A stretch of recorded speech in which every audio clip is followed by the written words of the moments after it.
Hello there and welcome to another edition of the Social Gambler Radio Hour. I'm John Arnett. Good to have you with us on a Thursday today. NFL football is back with 6 games on the slate tonight. Preseason games, of course. Games nonetheless.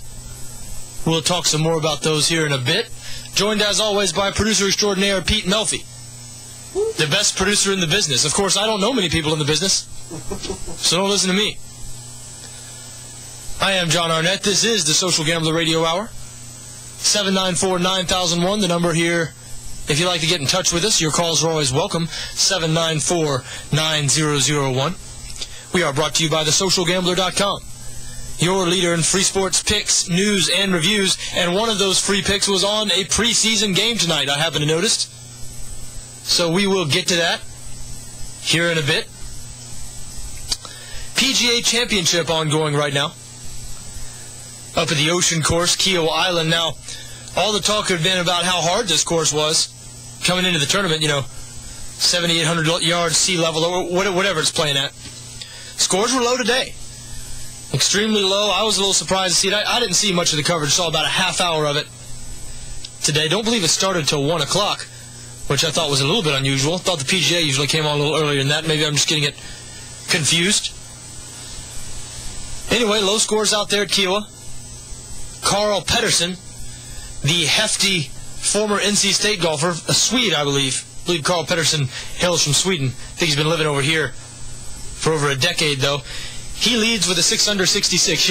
I always root for guys like Pettersson who are kind of out of shape, or, guys who will smoke cigarettes or cigar. I personally not a cigarette smoker, cigar smoker myself, but still, when I see guys like that who kind of prove that, the whole fitness craze that sort of swept golf about 10 or 15 years ago when Tiger Woods was at his peak. And, of course, Tiger Woods is the man who created the craze.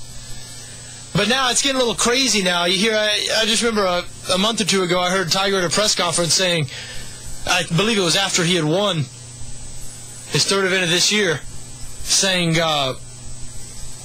talking about how today, he said, well, when I came out here, there weren't many guys who were 6 feet. Now everybody's over 6 feet. Trying to make it sound like that now the PGA Tour is full of these, big athletic guys. Number 1 player in the world, Luke Donald, is a 5'9", 160-pound soaking wet type guy.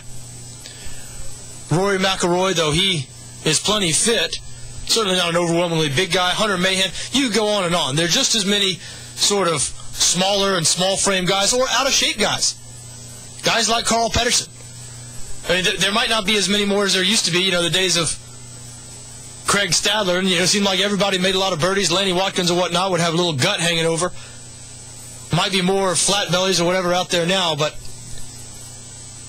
the game of golf, I mean, a professional golfer will never one time in a round be short of breath.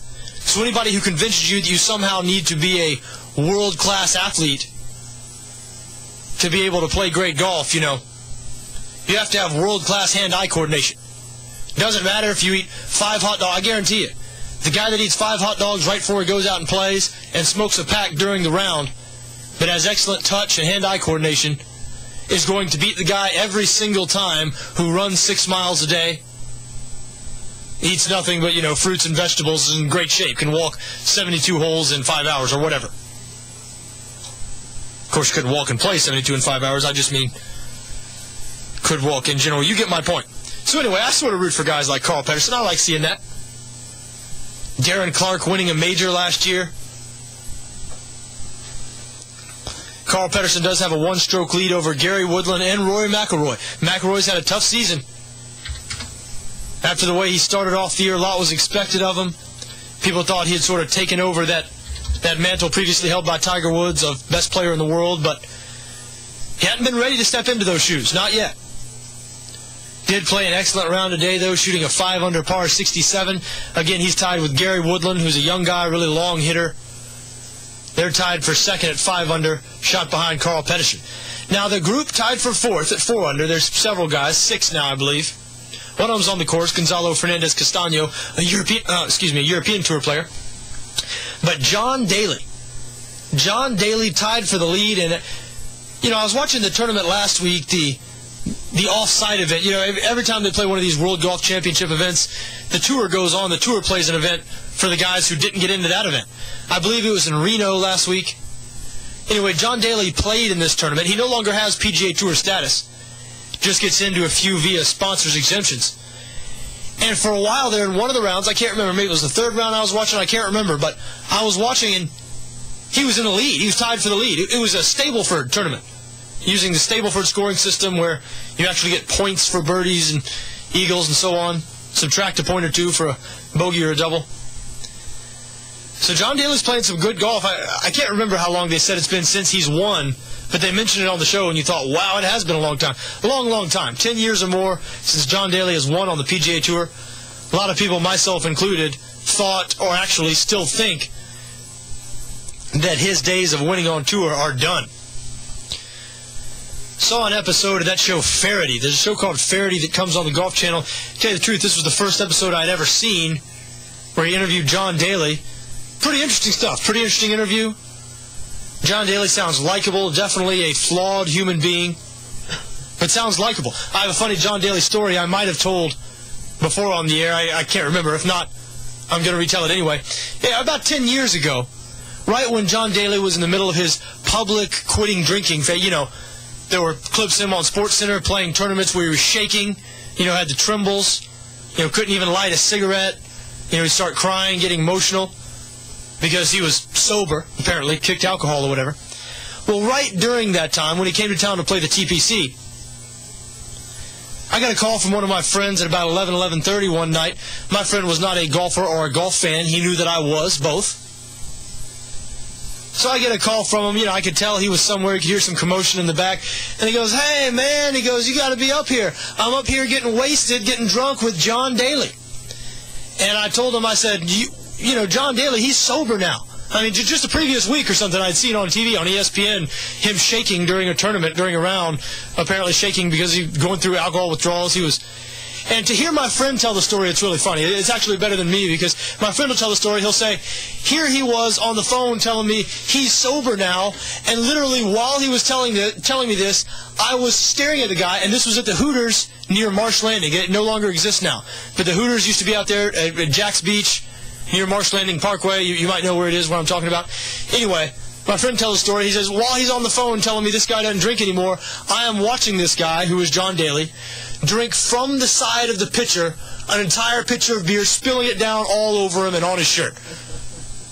So there John Daly was, Hooters, TPC week, in the middle of his so-called sobriety, down in the pitcher with half of it on his shirt, right up there in Jack's Beach, according to a friend of mine. Anyway, after hearing John Daly interviewed and talk, that wouldn't surprise me at all. As a matter of fact, I'm sure he'd probably own up to that if you asked him. He does seem likable, though, due to, you know, his honesty. And if he made a run in this tournament, obviously he came to promise, sort of burst on the scene with that win at Crooked Stick, the PGA at Crooked Stick, way back when. What was it, 94? He was really unheralded, a mini tour player. Got the call, I think the story was he got the call on Wednesday, drove all night from Memphis, arrived at Crooked Stick just before his tee time and won a major. Didn't even have status on tour, full-time status on tour, and won a major. If he were to make a run, after all the things he's gone through in his life that have been very public, if he were to make a run in this tournament, what a story that would make. And he is tied for fourth, shot 4 under par 68 today up there at Kiowa Island. We'll keep an eye on that. Now, I saw in the same tournament I'm talking about that I was watching last week, where he was tied for the lead. I believe it was the event out there in Reno. They showed one shot of him, and you know, I'm here on an HD TV, and John Daly still got bleached blonde hair. I don't know if he dyes it or what, but he hadn't shaved in about 4 or 5 days. And he's sort of looking down, and his stubble is gray. So I don't know if that means he definitely dyes his hair. I guess it does, but anyway, his hair's still totally blonde. His stubble's still gray. He has long stubble all over his face. And due to the camera shot and the way the light caught it, you could just see a whole bunch of wrinkles. Couldn't look anymore like a hobo on the side of the road standing there with a sign. I guarantee if he'd been standing there with a sign, you would have probably flipped him a quarter. But yeah, hard living John Daly. We'll be rooting for him, though. Another big name, Tiger Woods, 3 under par. Excellent opening round today, 3 under par 69. He is tied for 9th Again, 3 strokes behind Carl Pedersen's lead.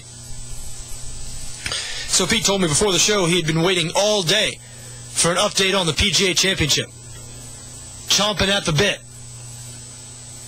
So now he's got it. And you've got it too. Also ongoing, of course, the Olympics.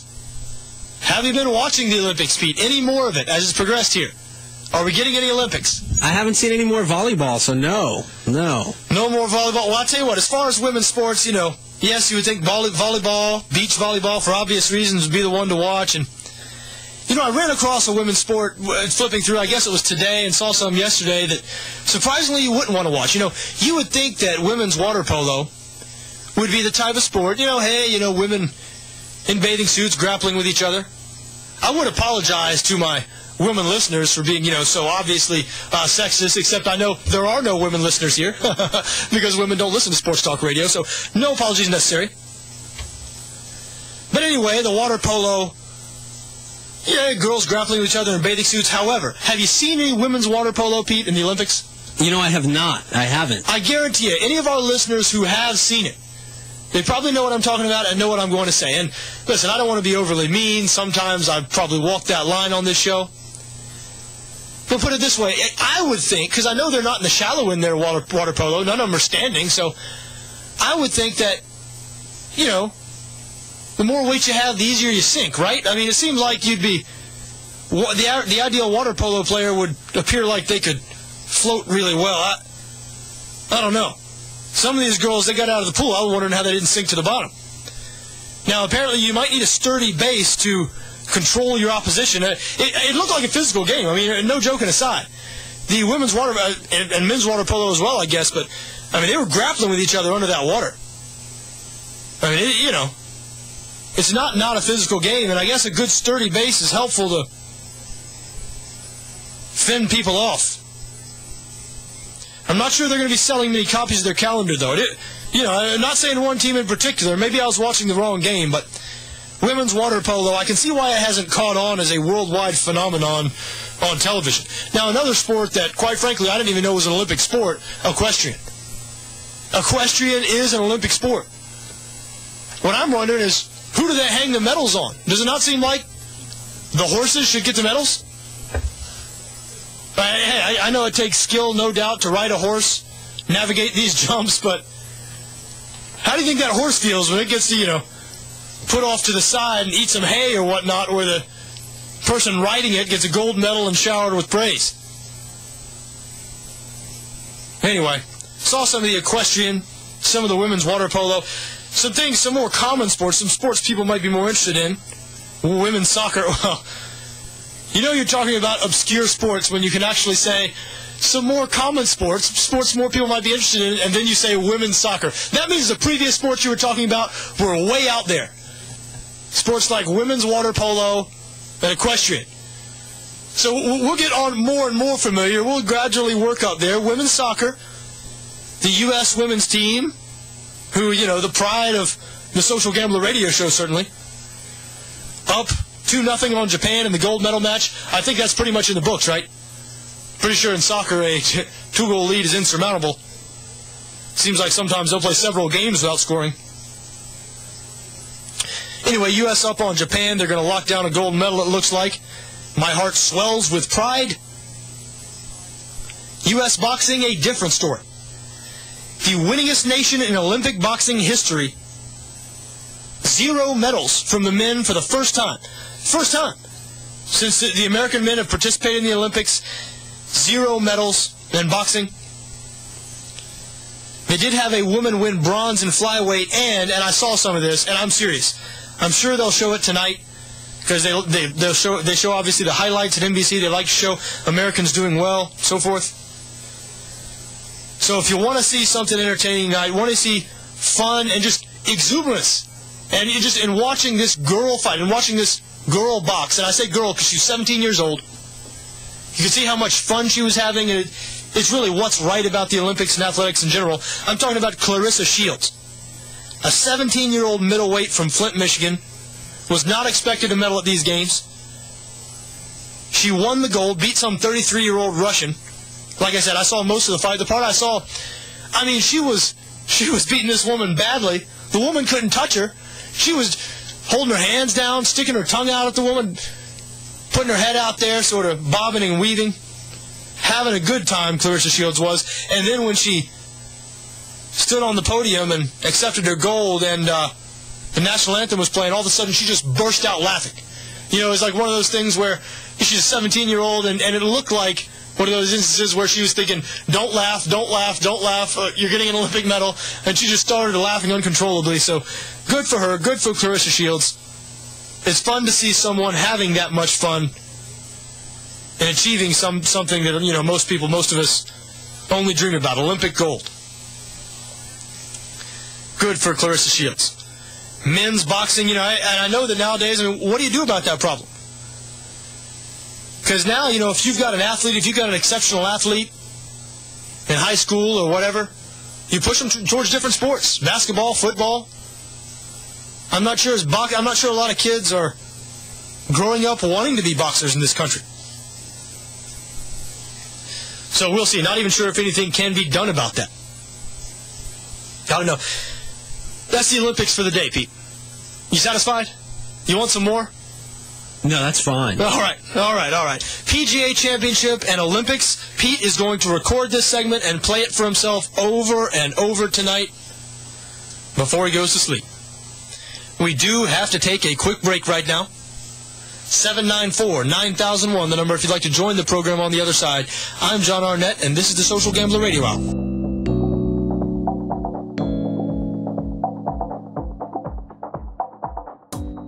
Welcome back to the Social Gambler Radio Hour. I'm John Arnett. Good to have you with us on a Thursday afternoon with storms building. Boy, that drought is a distant memory. Seems like we're getting rain on a daily basis now, and plenty of it. I suppose the area needs it. What do I know about those type of things? Sports is what I know about, or what I like to think I know a thing or two about. If you'd like to talk some sports with me, 794-9001 is how you do that, 794-9001. Even if you don't want to talk sports with me, I'm going to roll on anyway. We are brought to you by thesocialgambler.com, your leader in free sports picks, news, and reviews. Lots of stuff on the Social Gambler every day, including today, both American sports and European sports. When I say European sports, I mean sports like soccer, cricket, rugby, horse racing. A lot of horse racing stuff on the Social Gambler. It's mostly European horse racing. Plenty of our favorite sports on there as well also. Football, basketball, baseball, golf, PGA Championship right up on there today. As well as video podcasts of this program. TheSocialGambler.com. Everything on there is entirely free, and they're also an app for your smartphone, so be sure to check them out. The Social Gambler. As we said at the top of the show, 6 preseason games tonight. The team that many of you care about the most plays tomorrow night. Jaguars, of course, opening their preseason at home against the New York Giants. I mentioned that Jacksonville's a 2.5-point favorite in that game. A sure sign that odds makers realize the preseason is much different than the regular season. Some interesting things, I thought, over the last 24 hours have come out of Mike Mularkey. You know, he was asked directly about the NFL Network report that we talked about yesterday right here on the show. And that is Heath Evans, who works for the NFL Network now, longtime NFL fullback, intimating that he had sources, anonymous sources, who said that Mike Mularkey is distancing himself from his players and that there's a rift developing between coaches and players on the Jacksonville Jaguars. Now, as I said yesterday, Heath Evans, of course, he's paid to say controversial things. And if there's not a story there, oftentimes he'll try to create one. Because that's what he does, and that's what he wants them to do. Or that's what they want him to do. That's what his employer wants him to do. And the fact that we're talking about Heath Evans right now on our radio show is proof that you know, maybe what he did, at least here locally, is working. It's getting that NFL Network coverage talked about. They do those live look-ins on every training camp. It's getting his name out there. However, just like we don't know that there's any legitimacy in what Heath Evans said, You know, the local media here in Jacksonville is not an aggressive media that, likes to ask the tough questions and so on. It's not a big market. As we know, one of the smallest NFL markets. And no one would ever confuse the media here with that in Philadelphia and New York. The people who could cover the Jaguars every day, people like Vito Stellino, formerly Tanya Ganguly, I believe she's off to Houston now, and the television and radio people these are the same people that cover the Jags every day. They know these players, they know the coaches, or at least they're getting to know the new coaching staff, they know Gene Smith. So what they're reporting, what they're telling you is not exactly objective either. So the truth about this situation right now, probably is somewhere in between the rosy picture, and it has been a rosy picture. I mean, for as tough of an offseason as the Jaguars have had, and boy, they have had a tough offseason. The Justin Blackmon arrest, then holdout, thankfully that's over. The continuing Maurice Jones-Drew holdout, the dispute between Shad Khan and the city, which he took public, the failure to acquire Tim Tebow, which left a lot of Jags fans crestfallen, and the subsequent drafting of a punter with the third-round pick that the Jags could have offered in exchange for the most famous athlete to come out of this area. So there hasn't been a whole lot of positives aside from the drafting of Justin Blackmon, but the local papers and some local media has done a good job of keeping it pretty positive for the current state of the franchise. Probably more positive than it actually is. So, listen, Mike Mularkey said what you'd expect him to say. He was asked about Heath Evans' comments. He said it was, quote, comical to him that somebody said that. Eben Britton, who the Jaguars hope is going to be their starting right tackle. Britton in the last year of his contract, and his future's up in the air. As we know, he hasn't been healthy much, and when he has been healthy, he hasn't been that good. But Eben Britton has apparently had a good camp. He did stick up for Mularkey. Britton said, quote, it's hilarious that Mularkey is distancing himself from his players. He continues, Britton said, it's just the opposite of what's been happening. So we do have one player, at least, Eben Britton, publicly coming out and backing Mularkey, defending Mularkey, saying Heath Evans' report is hilarious. And who knows, Heath Evans might have just got a hold of one disgruntled player. There are disgruntled players on every roster. Still, I thought it was worth noting that Mike Mularkey did comment on that, and Eben Britton came out and defended him. Jaguars released their depth chart, first depth chart of the season. No real surprises with the exception of on the defensive line. Terrence Knighton, who many people have viewed as an incumbent starter, maybe their best defensive lineman, maybe it's Jeremy Mincey, but when Knighton's right, he might be their best defensive lineman. Anyway, he is not listed as a starter. C.J. Mosley right now, listed starting ahead of Terrence Knighton. Mosley, we're very familiar with him, seen a lot of playing time the last couple of years here in Jacksonville. He's a veteran who sort of paid his dues. The Jags are his fourth team. He was a sixth-round pick in 2005 out of Minnesota. And he's just steadily gone along. Knighton, of course, had the problems. Yeah, I forgot to mention the Knighton problems earlier when I was listing the tough Jaguars offseason news, but Knighton had the problem earlier in the offseason where his eye was damaged after having a bottle broken over his head at a club. Depending on which story you believe, the Jaguars and certain local media members still report that as a Knighton trying to break up a fight and poor guy gets hit with a bottle.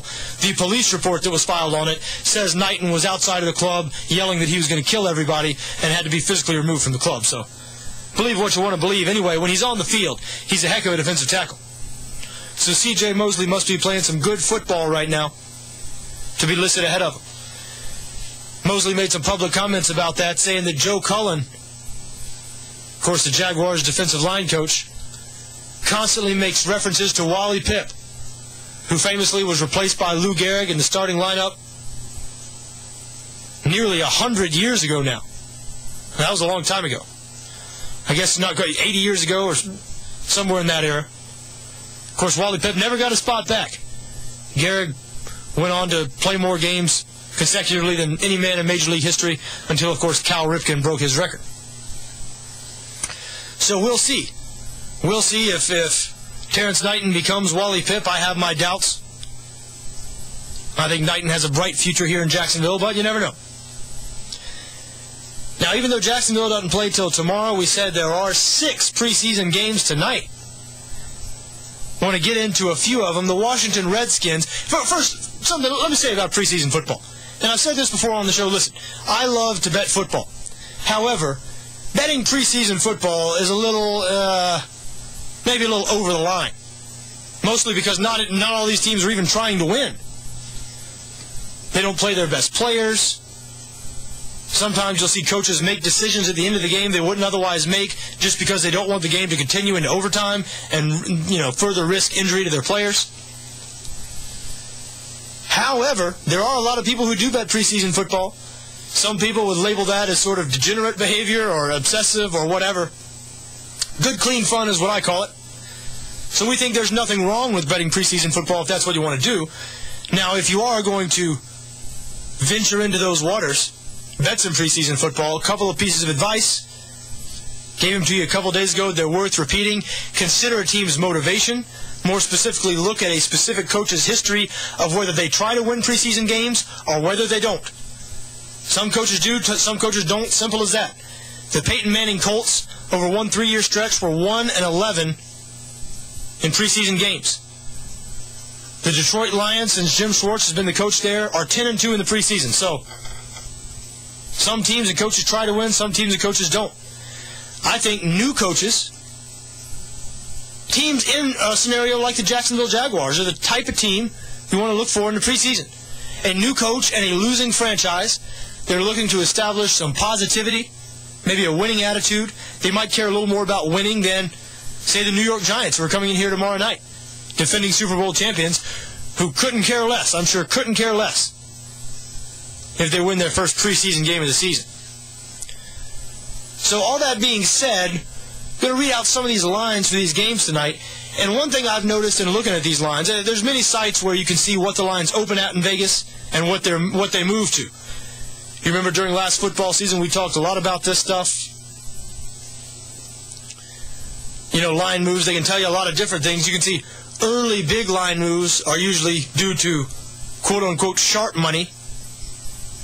People who the sportsbooks out in Vegas respect, betting large amounts of money, and the later line moves are sort of the wave of public money that comes on throughout the week that sort of finishes off and adjusts the line. Well, in these preseason games, there have been much, much larger line moves than normal.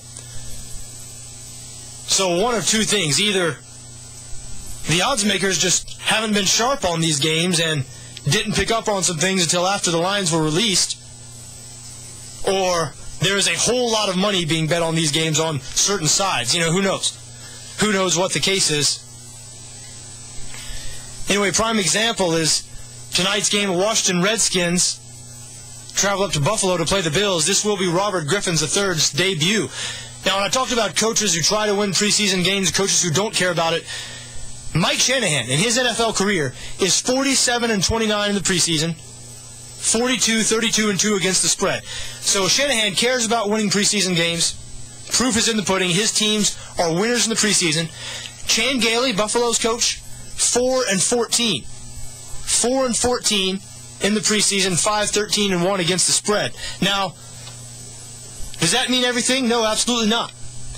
But when you see something like the line here, which opened as Buffalo -4, Bills opened as a 4-point favorite, but has moved all the way to Washington -2.5.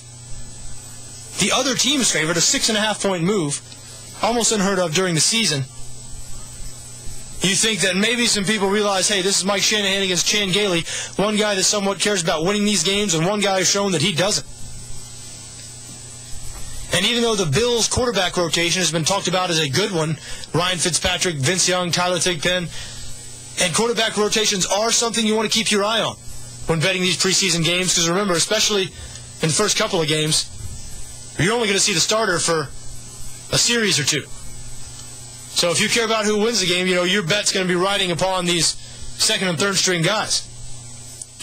So the Bills have a pretty good quarterback rotation, but Washington, after Robert Griffin III, you have Rex Grossman. And Grossman has spent a lot of time in Mike Shanahan's offense now, played well at times last year. He is not afraid to chuck the ball down the field. One thing he's shown during his NFL career, and sometimes has really hurt him, is that he's not afraid to force the ball in there, to throw the ball downfield. And I'm betting, I think Robert Griffin III might start out a little slowly here. I'm betting that Rex Grossman, even though he knows full well he will not be a starter this year, I'm betting he'd like to come out and just thoroughly outplay Griffin in the preseason so everybody in the football world sees what's happening. Griffin's being handed the starting job, even though right now, in both of their careers, he's probably not the best guy. So Washington is a 2.5-point favorite tonight, and I certainly understand that. Now, a game that has seen an even larger move that, I don't know if there's some news I don't know about here in terms of who's playing and who may not be. I did hear that Tom Brady was playing a series or two, but the New Orleans Saints visiting the New England Patriots, New Orleans opened as a 6.5-point favorite in this game.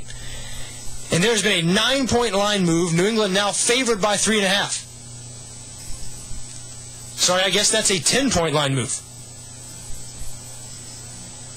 New England now favored by 3.5 points. Bill Belichick's been good in the preseason throughout his career. 38 and 31 overall. 35 and 28 against the spread.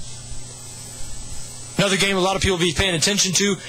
Pittsburgh Steelers traveling to Philadelphia to play the Eagles. Why will this game be paid close attention to? Andy Reid back on the sidelines for Philadelphia just a couple of days after his 29-year-old son was found dead at Eagles training camp. Now, you can't pass judgment on anybody in this situation because who knows what me or you or anybody else would do if they were in Andy Reid's shoes. I mean, I can't imagine. It's just, what horror. But, it seems a little unusual. And this is not passing judgment. This is just me saying it seems a little unusual. I mean, that doesn't mean Andy Reid loves his son any less or Andy Reid is any less tore up. But to be on the sidelines of a preseason game, 4 days? 4 days after your son is found dead, apparently self-inflicted situation or an overdose or whatever. Wow, I mean, I have a son, and I don't know. I can't imagine doing anything. If he was found dead, I can't imagine doing anything 4 days after. I don't think I would have left my house by then. But again, you never know until you're there. Andy Reid will be back on the sidelines tonight. Maybe that's the reason for the drastic line move in this game. Now, when we talk about coaches who like to win in the preseason and coaches who don't care, this game tonight, Pittsburgh and Philadelphia, what a perfect example. Mike Tomlin, coach of the Pittsburgh Steelers, who really seems like a good coach. Mike Tomlin seems like a great coach, gives off that aura of a guy that players listen to and respect. Sort of a player's coach that still has everything under control and runs a tight ship. Hard, I think, to be both. I think Tomlin might do that as well as anybody in the league. But Mike Tomlin, he likes to win in the preseason. He doesn't mess around. In his 5 years in Pittsburgh, the Steelers are 16-5 in the preseason, 13-8 against the spread. Andy Reid, on the other hand, he's had some great teams throughout his 13 seasons in Philadelphia, but he is only 21-31 in the preseason. So that's 22-28 against the spread. Andy Reid, not a great coach to back in the preseason. Mike Tomlin, one of the better coaches in the NFL to back in the preseason if you're going to bet preseason football. Which is maybe why tonight's game opened with Pittsburgh as an 8.5-point favorite. Pittsburgh opened as 8.5-point favorites on the road in Philly tonight. And that line, since it opened a couple of days ago, has moved all the way to Philly -1. 9.5-point move. The Eagles a 1-point favorite tonight. And I think that move has everything to do with the fact that Andy Reid will be back on the sidelines after burying his son. Even though this is a preseason game, I have to think there's going to be some emotion involved in this, especially since Reid's son was helping out the strength and conditioning staff, so he was sort of part of the team. And you have to think that these guys, even though the third stringers are the ones who are going to be deciding it in the fourth quarter, you have to think these guys there's going to be some part of them that wants to win the game for Andy Reid, or at least I think that's what bettors are thinking when this line moves from Pittsburgh -8.5 to Philadelphia -1. Other games on tonight. Atlanta, a 1-point favorite over Baltimore. Chicago Bears, 2.5-point favorite over the Denver Broncos. Peyton Manning making his Broncos debut there. Did notice, by the way, on the socialgambler.com, sponsor of this show, that game, one of their experts did pick that game, likes the Chicago Bears -2.5 against Denver tonight. Chicago has a nice quarterback rotation themselves. Remember, they have Jason Campbell up there now, longtime starting quarterback, the Redskins, the Raiders.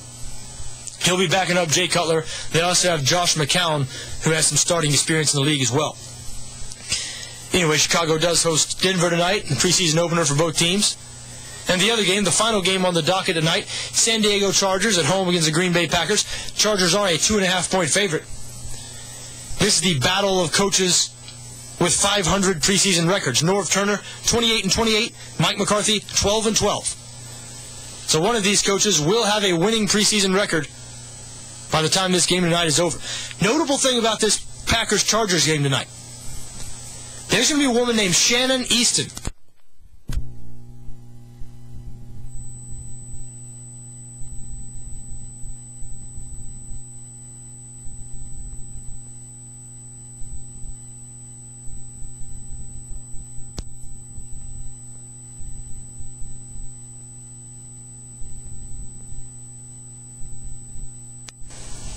Hello? Are we back? Power surge? If you can hear anything, call the station at 794-9001. Let us know that we're still in business. Because we did have a power off moment, which is a radio station. When you have, there's 2 stations in this building, got 2 shows going on right now. A momentary power lapse, somewhat of a serious thing, or can be. Anyway, getting back to where I was before, Shannon Easton tonight will become the first woman to be part of an NFL officiating crew when she officiates tonight's San Diego Charger Green Bay Packer game. Sorry, folks, lost my bearings here a little bit. Still trying to figure out if we're on the air. We have all kinds of lights flashing and so on and so forth. People calling and hanging up, so...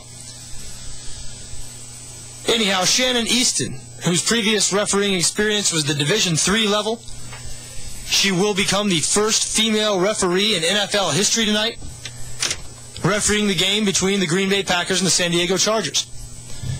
Now, I don't really think it's that big of a deal, as long as she's competent and knows what she's doing. A woman has eyes in her head, same as a man does.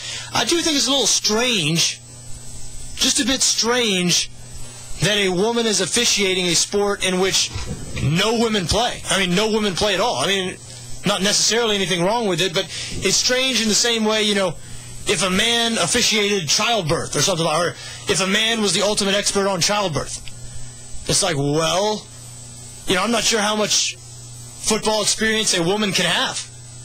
I'm not sure how much childbearing experience a man can have, but remains to be seen if Shannon Easton's competent. Now, the NFL, the Referees Association, I don't know the official name of it, the Association of NFL Referees. Anyway, the NFL refs who are now being locked out, because of course there is that lockout ongoing, which is why they're having to use the replacement refs.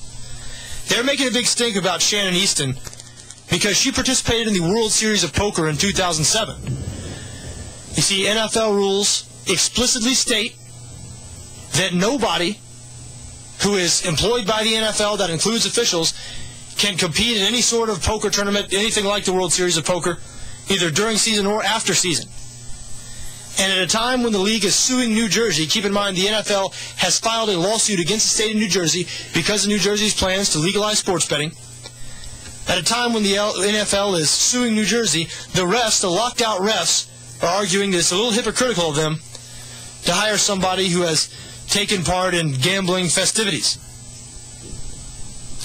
One person who is no doubt relieved that the replacement ref story has moved on to somebody else, Craig Ochoa.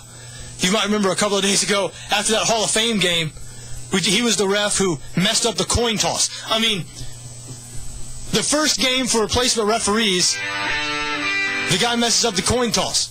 The guy flips the coin.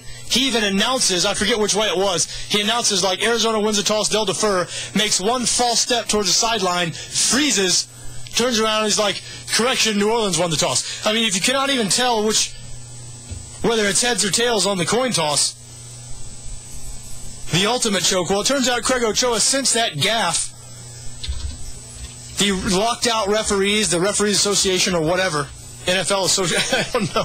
I guess I should know the name of that organization. I don't.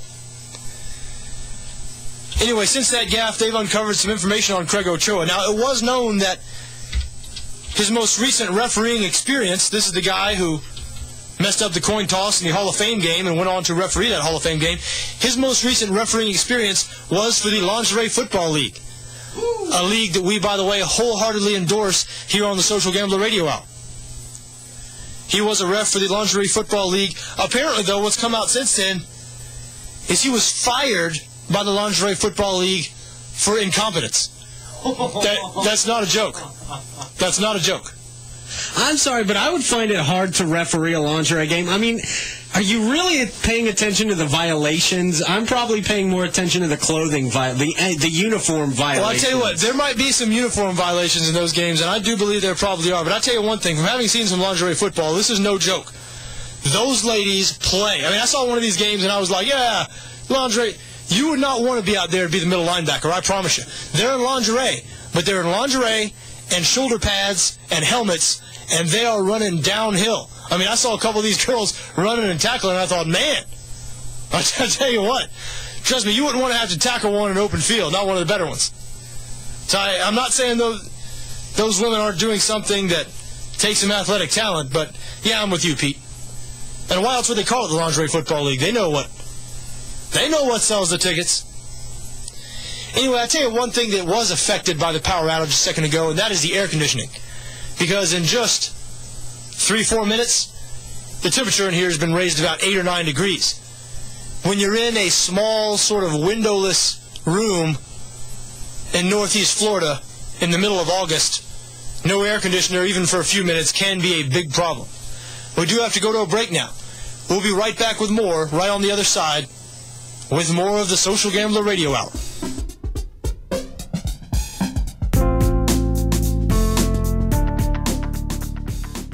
Welcome back to the Social Gambler Radio Hour. I'm John Arnett. Good to have you with us today. A Thursday afternoon, stormy Thursday afternoon in the area. Since we've been on the air, storms have really rolled in. We can see from our jail cell window here. No, I don't mean to give this place a hard time. I like it here. Nothing wrong with, closeness. Closeness. I get to stare right at Pete's perspiring bald head. As I said, I do think the air conditioner was affected. A little bit of a rough segment. Last segment.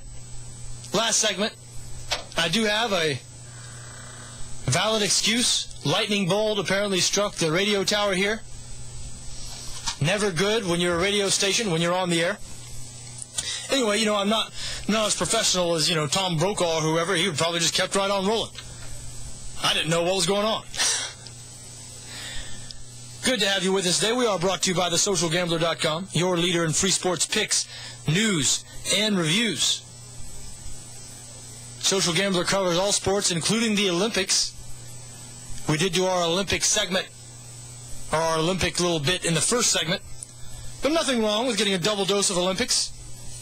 Men's basketball team, I said yesterday, the basketball is really heating up here in the Olympics. I mean, one thing that allowing pros into the Olympics has done is it has created now not only the games that the U.S. are involved in, but the Spain-France game the other night was really interesting, as will the Spain-Russia game be. I think 9 out of 10 starters in the Spain-France game the other day played in the NBA. The United States facing Argentina tomorrow, and what should be a tough game. The Argentines have showed they can hang with the U.S. They've played them a couple times here recently. One time, lost 86-80, and this last time, just a few days ago, was a one-point game at half before the U.S. blew it open in the second half. Now,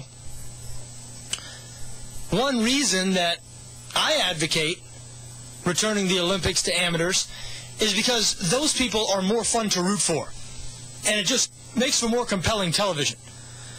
When you see somebody like Clarissa Shields, the 17-year-old middleweight from Flint, Michigan, who won gold, who I was watching the other day, female boxer, and we see how excited she was, and just how much fun she was having out there, and how much it meant to her when she won, how happy she was. It's that type of thing the Olympics brings that some professional sports don't bring.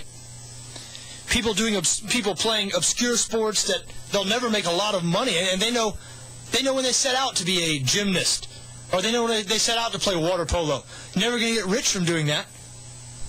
But they get to represent their country. They get this one chance, chance of a lifetime. And I like to see basketball players with that same type of attitude. We don't get it from NBA players, which makes Team USA basketball tougher to root for. Not that I don't root for them, but nobody rooting for the overwhelming favorite is just not that fun. It's just not. Especially when the favorite is comprised of players like Kobe Bryant. Kobe Bryant and Tiger Woods, two of the most unlikable athletes, unless what you like is great. If all you care about is athletic greatness and how good is this person at their sport, then both Kobe and Tiger, certainly you could be fans of them because they are all-time greats in their respective sports. No one will argue that. However, if you want to talk about the least down-to-earth, least seemingly likable athletes you can think of, you can pretty much start with Kobe Bryant and Tiger Woods.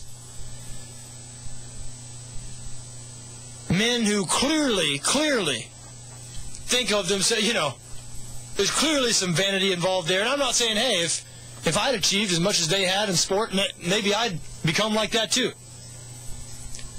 But these guys strike me as guys who, would have, no sense in assassinating you one of their characters, either one of their character, even further. Especially since I can't get my words out of my mouth here. Did want to mention, though, Kobe Bryant just providing more proof of how unlikable he is. And, if he's quiet for a while, I've been trying to root for a team. I don't root for the Los Angeles Lakers, so I'm very rarely rooting for Kobe Bryant. And I've been actively trying to root for a team with Kobe Bryant on it, with Kobe Bryant playing a major part. And so long as he keeps his mouth shut, it's been tolerable. But when he says something like he did earlier today, when he asked what he's learned from his teammates and coaches at the Olympics, Kobe Bryant said, quote, "Nobody can teach me anything." That one is supposed to be a comedy. That struck Pete's funny bone for some reason. No, I mean, what you think I'm joking? Can't you see Kobe Bryant say this? That was only half the quote. Kobe Bryant was asked what he's learned from his teammates and coaches. He said, quote, "Nobody can teach me anything. I'm where everybody wants to get to." End quote. There's Kobe Bryant, world's most likable. I mean, how are you supposed to root for that guy? Really? I mean, and then meanwhile, and I know these guys on the international teams, they're big-time professional basketball players too, some in the NBA, some in their respective countries. None of them are hurting for money, but still, when I see some of these guys from Australia's team, who, for example, who played in the last game, guarantee these guys are more likable and would be more easy to hang out with than Kobe Bryant. Guarantee it. So what we're doing here is we're rooting for the guy who would be less likable, less enjoyable to have a conversation with, have a meal with, have a drink with, whatever. Just because, I guess he's lived in the same country. Listen, I root for the U.S. teams in these Olympics, but give me something likable to root for, please. And the big bad Team USA basketball team, I don't know. Pete says we have 1 minute left, just about out of time. Before we get out of here, I do want to mention the Dwight Howard story has reared its ugly head again. Best center in the NBA now rumored to be involved in a 4-team trade involving the LA Lakers, Denver Nuggets, Philadelphia 76ers, and of course the Orlando Magic. If I'm a Magic fan, I'm rooting for this trade to go through. Because the end result is, yes, they lose Dwight Howard, they get in return Pau Gasol and Aaron Aflalo, who's an excellent young guard, Aflalo's a good young guard, plays defense, shoots the ball, 18-point a game guy, played collegiately at UCLA. Pau Gasol and Aaron Aflalo is what they'll get in return. That's better than nothing. Probably better than anything else they're going to get. Anyway, we're done for today. We'll see you tomorrow at 4 for more of the Social Gambler Radio Hour.